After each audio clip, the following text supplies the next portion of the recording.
everybody, and welcome to Dice Baby 2020! I've started 21. recording now. 21. Hang on. It's going right Plan it now. a little bit. It's going right now? Right now. Right fucking now. Do you mean right this second, or like... Right here, right now. Where's the trigger? Yeah. Rachel! Rachel! I can't do it. Where's the trigger? You actually recording this? That was recording right then, yeah. Oh.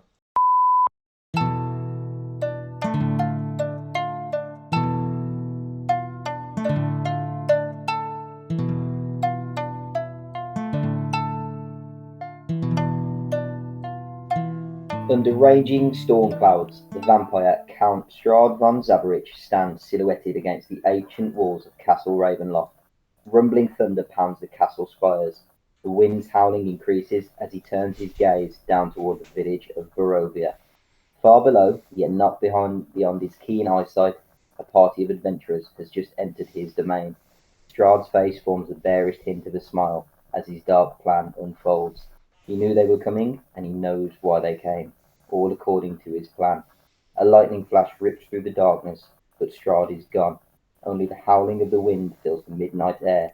The master of Castle Ravenloft is having guests for dinner, and you are invited. Ooh. Sounds fucking intense, boys.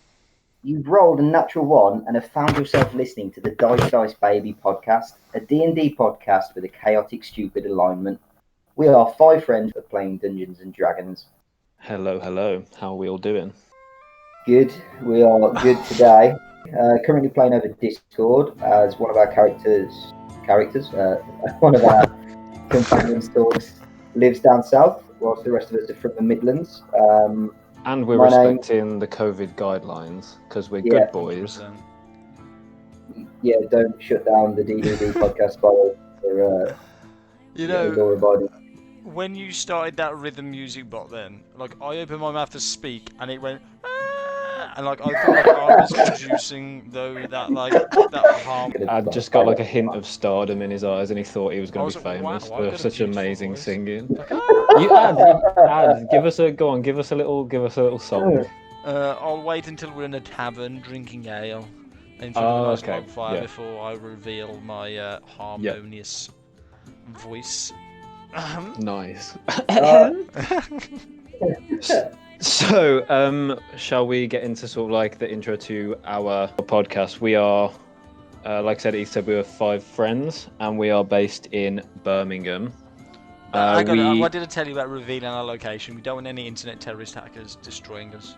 Well, we're not actually in Birmingham, but like Birmingham's like the place where you tell people that where they're not from, but where we live. When you go to someone's uni accommodation Yeah. and they're all from all around the country and they go, "Oh, where are you from?" And you try to explain, and they're like, "I've You're never like, heard oh, of it." from so and so, There and you they're go. like, where the fuck's that? And I it's think just if like, we No. went to somebody's uni accommodation now, we'd probably be classified as paedophiles. it'd be weird just to rock up, wouldn't it? It'd be borderline. No, like uni was a long time ago, gents. I think we've got to stop talking about it now. I'll never stop talking about it. It was the best years of my life. Yeah. Anyway, as you can tell, we aren't too serious about much on this. We're not going to take the rules sort of too seriously. So anyone listening and thinking that we're going to play by the rules, we don't play by the rules. We're bad boys. Oh. We don't play by your rules. And I'm just got my finger at doing like a what's it called? Fucking. We do our best to apply the rules appropriately in the given situation under specific circumstances. Yeah, but it's all about the banter at the end of the day. It's I mean, not. I don't think it's more so that you want to break the rules to cheat the game. It's that none of us are actually that good that we understand everything that Yeah. goes on. Well, It's how kind many campaigns have we actually done? Like, you two have done one more than me, haven't you? We've Yeah, done about 3, I think, maybe 4. Ad. So we're doing what is it? So Horde. Horde of the Dragon Queen you've done. Lost Pandover, Ghost of Saltmarsh, Lost Mines, and Storm Storm King's Under. and A few one-shots, quite a few one-shots here and there, haven't we, over the years? Oh, Tomb of Annihilation. Tried to run that as well. That was I'll pop that one in the kitty. I said we've done that. right, but yeah, it was a bit of a shambles that one, must be honest. Yeah, I think you were both saying the exact same things at the same time. And I thought it was an Yeah. echo, but now I realise it was just both of you talking over each other. That's just gonna be incoherent mumbling for you to edit later. That is Well, just. Oh no, it will be. Yeah, I I'll think- I'll make us look intelligent in post, boys. Don't worry about it. Where's the trigger, Rachel? Where's the trigger? I actually think we've got a decent whack of techers when it comes to D&D. Yeah, but you know, like in the comments, someone's gonna be like, "Oh, you don't know the rules." Yeah, we might not know the rules very well, but we've had lots of experience playing, and we're like we meet up sometimes twice a week. We've been to quite a decent whack of D&D. Yeah, especially like the last year in lockdown, it's kind of been Well- like the only thing to do, really, hasn't it? Talks is the newest member to D&D, isn't he? His first campaign was Storm King's Thunder with us. Oh yeah, just a quick info. There's two of us aren't here because they just, I don't know, they just clearly don't care about us. I think No. Brad said he was only doing this for the money and the bitches. I think it was. He said. Yeah, I think he didn't say bitches. He said honeys. He said money and honeys. Yeah. That's why he was doing it, and he doesn't actually like us. Yeah. Got a PC issue. He's been downloading too much of the wrong kind of videos. Too much Like, 4K hentai. That's the problem. I told him like hentai is just a no-go. Like it You feels, can't, and especially in that high quality. Like sometimes it just doesn't matter how If he- good the quality if he is. wants to see every pixel and every inch of the fallopian tubes, then he's gonna have to downgrade. Like, or Did upgrade you say his PC. fallopian tube? I genuinely reckon he's still using LimeWire. He's got like thousands of malware issues through that. So much. Oh my god. But anyway, yeah, they're not here. Brad's just on the piss. Hang He's on, at the wait, pub, hang on. I We think, said because the pub no had just real opened. names. Well, We're allowed to say our first names, because how are we going to introduce people? Okay. Plus, when we play, we do often just end up calling each other by our first names rather than the characters. So. Yeah, maybe we should actually just stick to like the character names then. But yeah, I mean, as you can probably tell from this brief discussion we've had, the kind of stuff you can expect from us is going to be shit editing. Editing? Literally. Don't worry, mate. I'll edit it out. Yeah, there we go. Shit audio, COVID problems, shit accents, Bloody shit banter. accents, mate. But hopefully, compelling storyline. That's probably all down to me, really, being the DM for this session. But All right, brag. well, you're not telling the story, are you? Well, you didn't write the story, Oh, no, I didn't. but I suppose you have to give it character. I'll give you that. I'll give you that. I'm the one that creates the NPCs, and if it was Brad being DM, everyone would talk in his own voice, and we wouldn't know who's talking. Hello. Has this just become a roast of the people that aren't here? Yeah, They're going to hear this and be like, you guys are dickheads. Because what we're going to say now is how lovely people they are, and then we're going to edit all the nasty stuff out just for our own. Oh, private. okay. There wouldn't be anything Okay. left if there was like if we edited all the nasty stuff out. Yeah, because we're just so nasty. Nasty pieces of work. That's an example of the shit accents you might expect to hear from this. Yeah. Right, should we get into the character backstories then? Let's do it. Right then, first up, we will go with. Am I allowed to say your first name, or are we keeping that a secret still?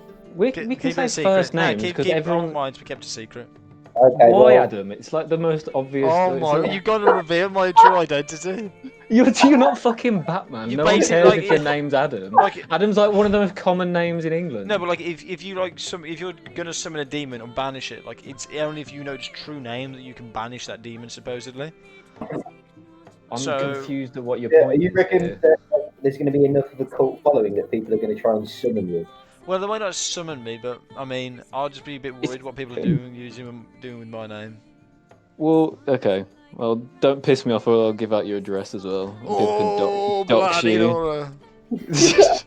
Well then, Blank, also Thank known as character Model C6 Gamma 12.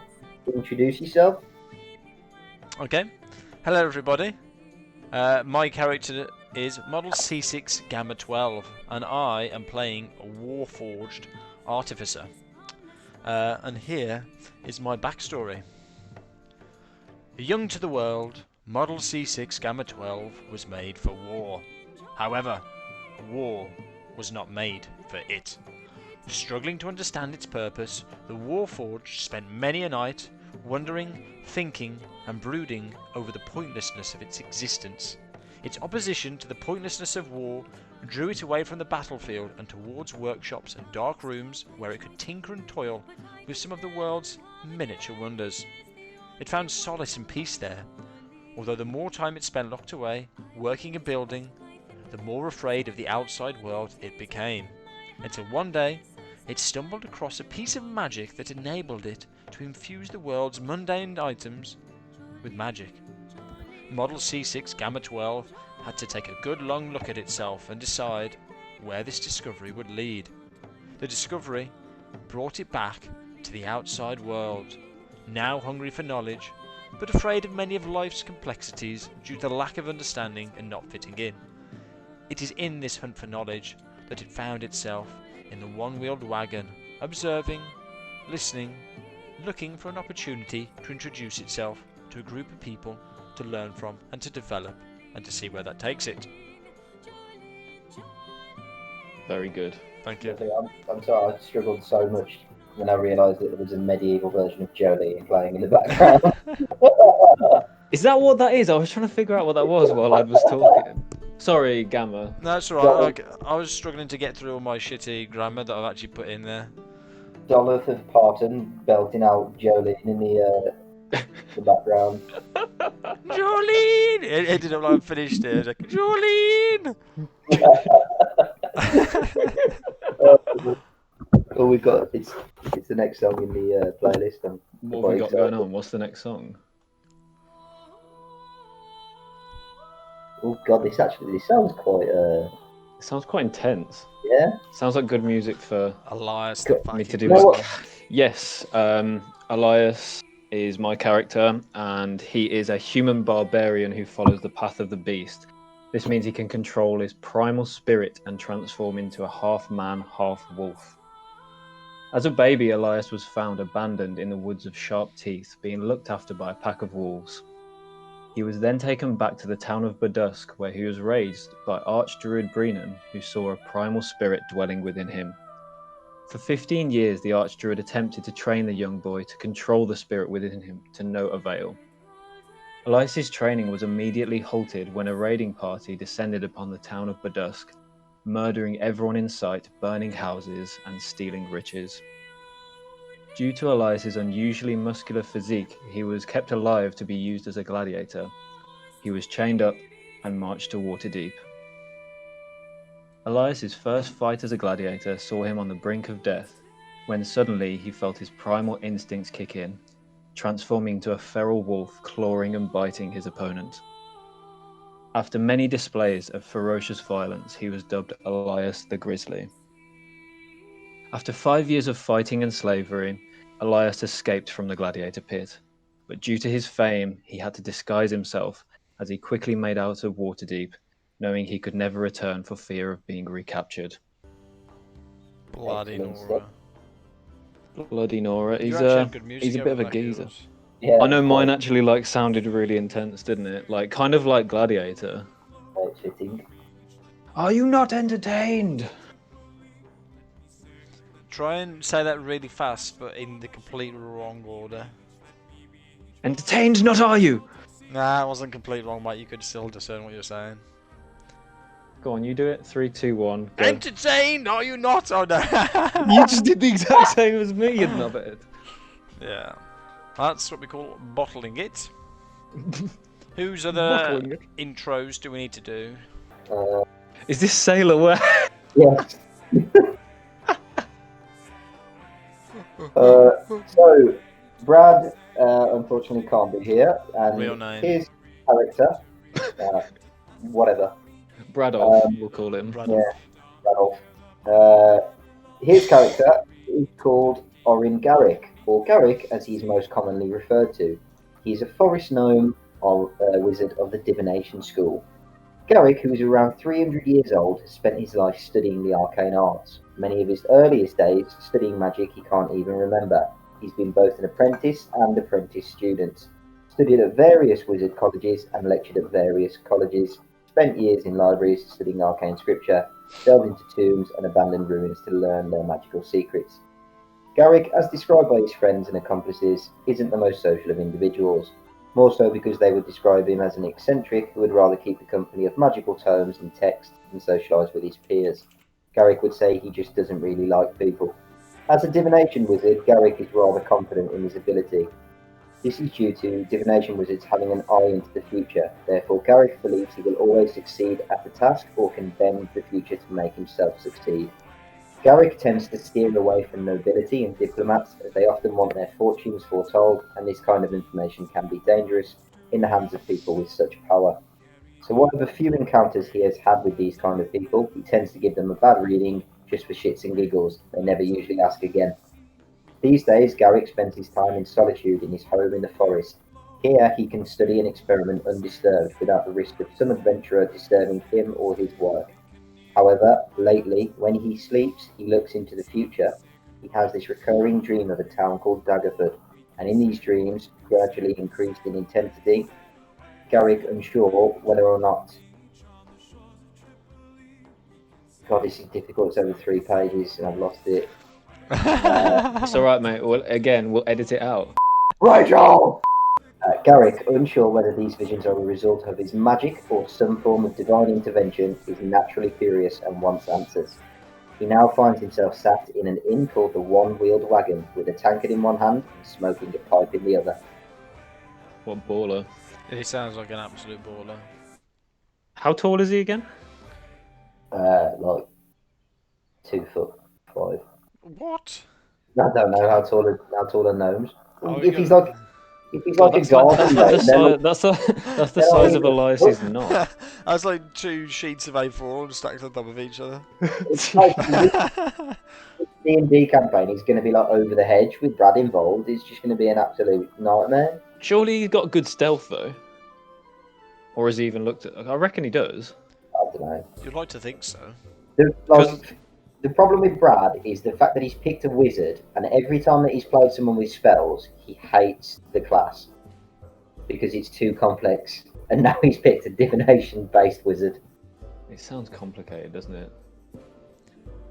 I mean, I don't know what gets involved with a divination wizard, but yeah. Spells and Brad just doesn't mix. Well, we'll see. We'll see how it plays out in this campaign.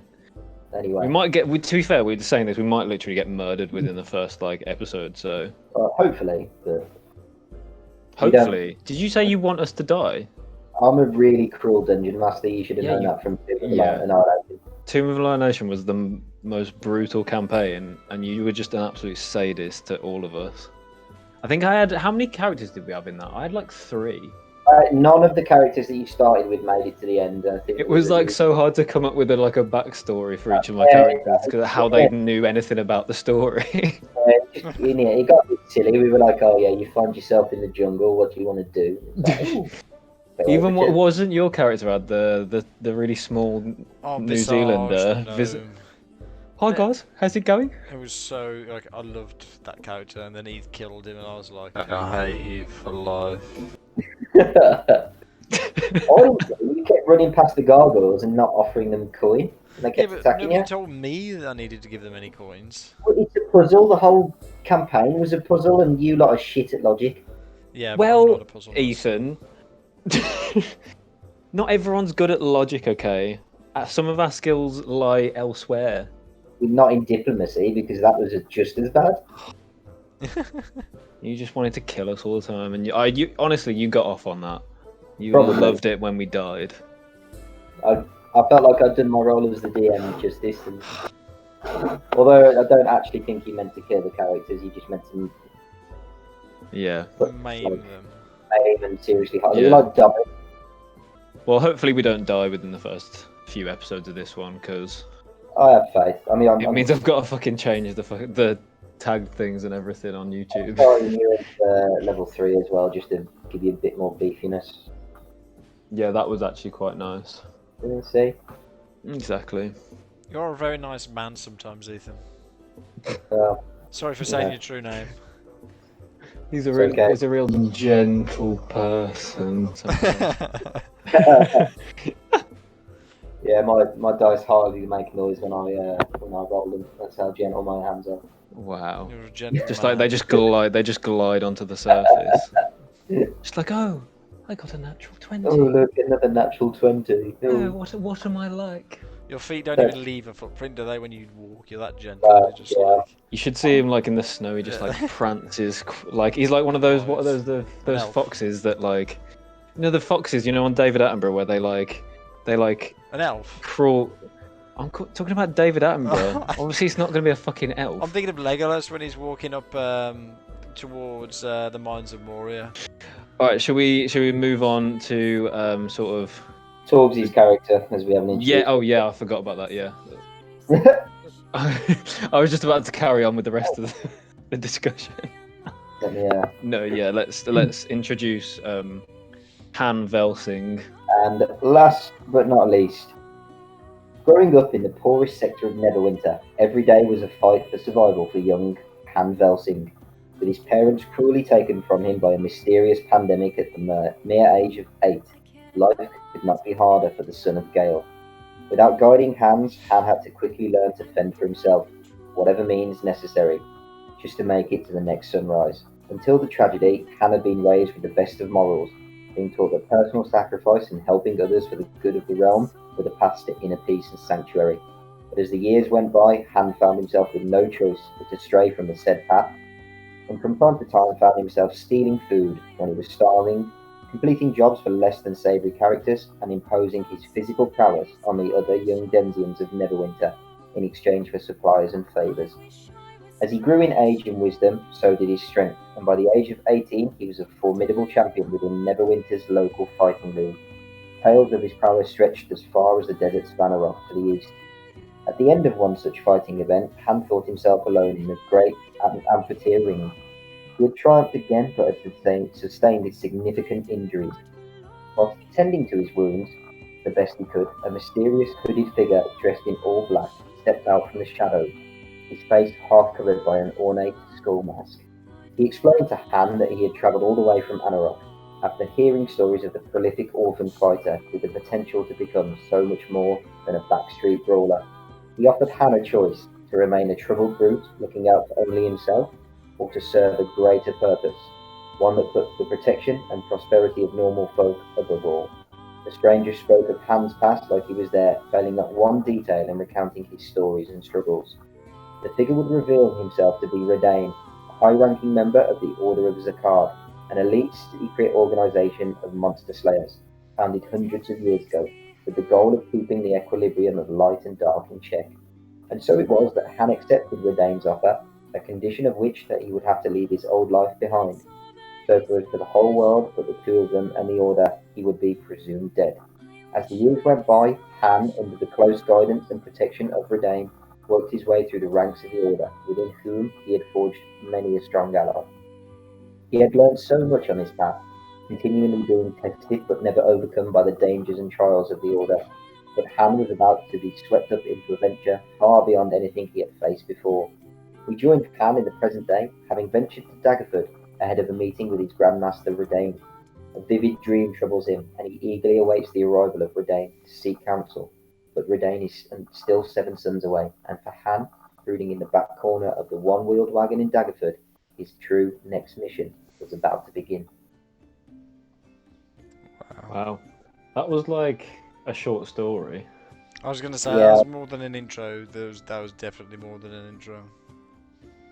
I like it because I give it to Talks. He does. I would rate how deep he goes with his characters and the way he plays them. I think is like it's like he plays them to a T, and like with the certain For a point personalities. in our previous campaign, Torgs got very emotionally attached to his character to the point where he would often run away from a fight whilst the three of us were doing more. Just putting that out there. Yeah, having that much of an emotional connection, and I mean, I understand because it's like your first character is always like for me, my first character was always the hardest to lose because you do like if you've been through like a whole campaign with them, I think it is quite like it shook me when Hermes died in Ghost of We didn't Saltmarsh. even make it to the end of Saltmarsh though. We got 3/4 through when he kicked the bucket. I know that was Yeah, because it we a had shame. like a fucking COD zombies like wave It system generally of was. sea zombies, wasn't it? So, Yeah, you just made some terrible choices, unfortunately. Well, yeah, I mean, this we were campaign young. is going to be a bit different for for Torgs, Bram, Joe, and Gamma. I'm not using his real name. As I'm going to be the DM for this one, whereas normally Gamma gratefully DMs our campaigns very well, I must say. Always enjoy playing. Just do Miss I've some got very you. good campaigns. Big boots to fill. Big boots to fill indeed, but you did well with Tomb of Annihilation, so But to be honest, I we'll feel see. like that was a hard campaign to do for a first DM, to be honest. Oh Yeah, god, yeah. Oh it god, took so long to get. Oh, dear. yeah, the traffic was a nightmare. It was just a random roll encounters, and it was like, oh, you get attacked by a snake this night. Yeah, What it's happens? quite hard to get imaginative. But I think this, going on to sort of like our thoughts on this campaign, like from what I've seen of it, and like I think it's quite different to a lot of D&D campaigns where it's Well, like literally like a horror story. Like yeah, I've kind of been reading up a lot on it, researching different chapters and how Yeah. the DM played it.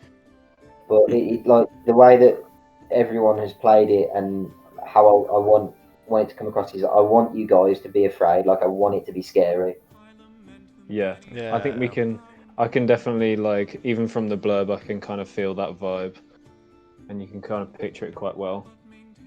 But I'm not very good with scary things, so The amount of jump scares I'm going to put on you, then just I just don't like jump. Like I just don't like it. I'm sorry. I don't think I've ever like enjoyed watching a horror movie. you're a Like barbarian, ever. so you're going to have to play that you're not afraid. It's like that good old saying, like, would you rather fight 100 horse-sized clowns or 100 clown-sized horses? Oh, you know what? Who said that? Was it Confucius? Was it? No, That- Da Vinci. Was it Da Vinci? And it was what? It was how many horses? Clown 100 size? horse-sized clowns or 100 clown-sized horses.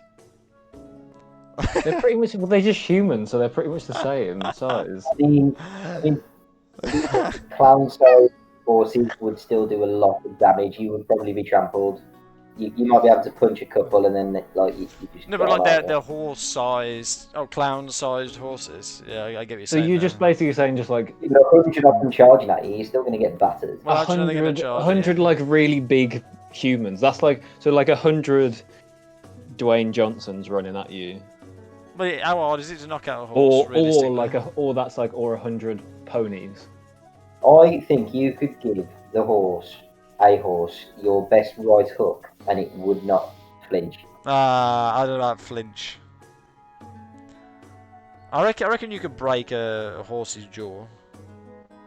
You could break a horse's jaw. Not me personally, but I reckon there's somebody who could break a horse's jaw.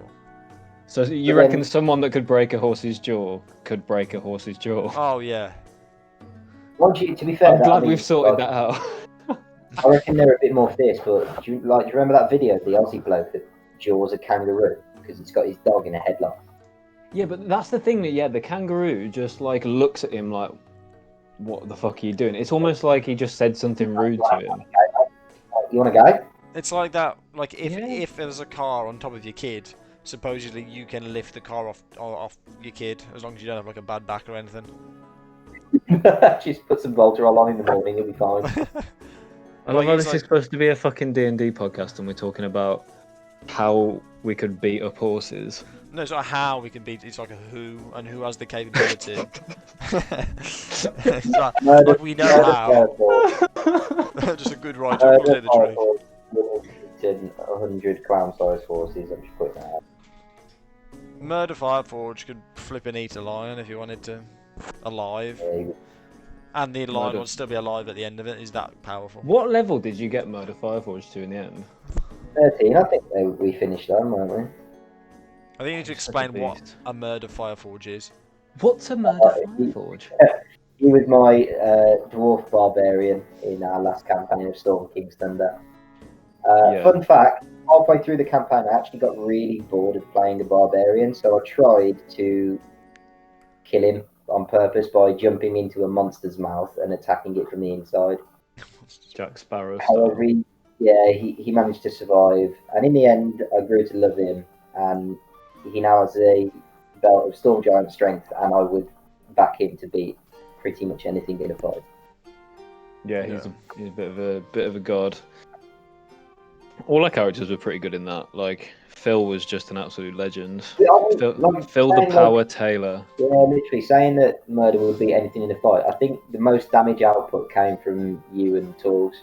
It's because I had that what was it, the oath bow, which you could just whisper sweet nothings into its You ear. both had magic legendary bows. Bowstring, Yeah, that was pretty good. I just whispered like. Hunter's Mark, you were literally just racking off like 50 d6 an hour. Yeah, it was very handy. I ended up calling it the Giant Slayer because I think I killed like within the first like 2 sessions. You remember the siege of Brynshanda? Oh. I think I killed like 3 giants on my own. I was getting a bit big for my boots, so I was getting a bit cocky after that. So you Yeah, lost it the was. dart Yeah, competition. that was hilarious. If you lost like your clothes, your G-string, Off and everything. everything. Yeah. Oh, that was when Phil lost to Gary Anderson in the tavern. Oh no. Never lost a darts game in his life until then. We also set multiple towns on fire, not on purpose. So there I now don't know. I is- feel like some of them might have been on purpose. we now have a running joke that we are arsonists in the campaign. So Arsniffs. That's only arsniffs. arsonists. Arsniffs. It still sounds like you're saying arse sniffs. Yeah, we are. Yeah. It's a running joke. We're all arsniffs. So yeah, I'm expecting you lot to kind of get your own back. Well, Gamma mainly to get his own back and burn stuff down in my campaign. I think there's potential to burn things down. I mean, a lot of things are made out of wood in Faerun, so there's a lot of material to burn there. Have any of us got fireball spells? Oh yeah. Oh yeah. Oh, so you've got fireball? Fire bolt at the moment. I didn't know you could download that on Windows 10. Firebolt. It was a No, joke. I'm not a robot. Because you're a robot. How many times Gamma, a Warforged, is not a robot? I am not a robot. I am not a. I'm not going to get involved. He's not going to rise to it.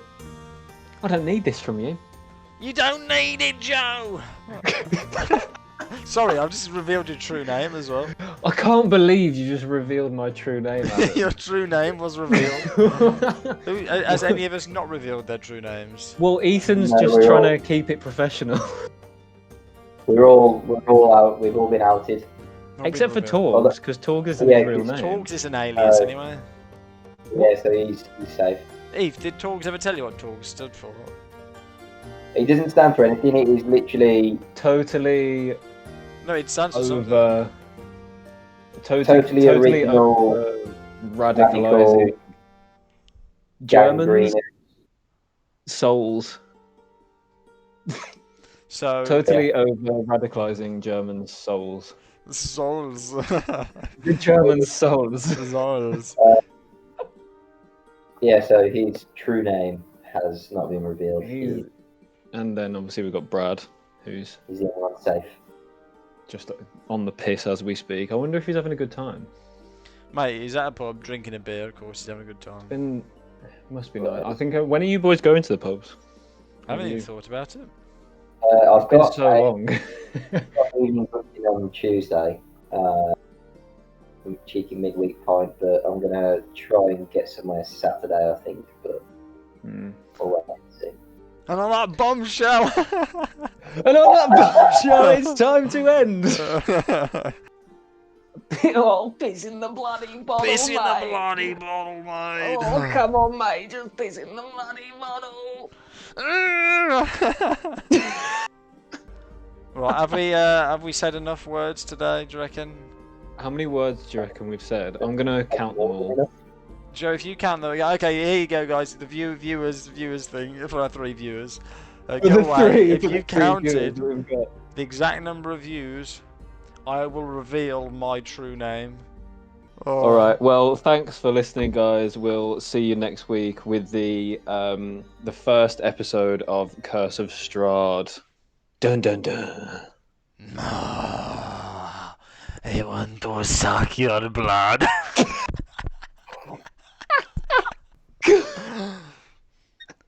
Right. Anyway, we need to stop fucking talking. End of story.